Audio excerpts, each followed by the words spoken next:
És el dissenyador de la Falla Municipal Infantil de València d'enguany, també d'un bon grapat de ninots indultats. Paco Camallonga ha consolidat la seva trajectòria artística en només 10 anys. Ara se li obrin les portes del món del còmic americà i al Centre del Carmen s'ha inaugurat avui la seva primera exposició. Les escenes de la Falla Municipal Infantil de València anuncien al claustre del Centre del Carme la primera retrospectiva del treball de Paco Camallonga.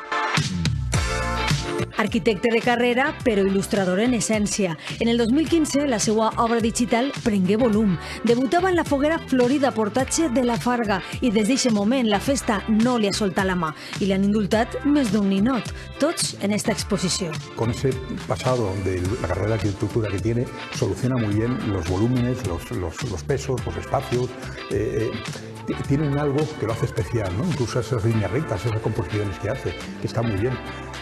Rompe con todo cuando hace TV, no tiene nada que ver. Se centra en los personajes y cuida mucho más los fondos, ¿no? La novel·la gràfica Cachorro va ser la carta de presentació al món del còmic professional, però d'inicis també hem trobat.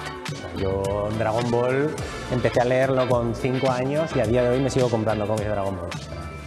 Akira Toriyama para mí es el máximo referente, siempre. Ara la indústria americana ja l'ha fitxat.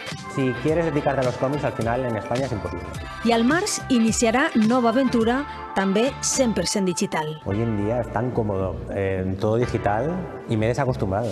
De hecho, ahora me pongo a escribir o a dibujar a mano y me canso. No tengo control Z.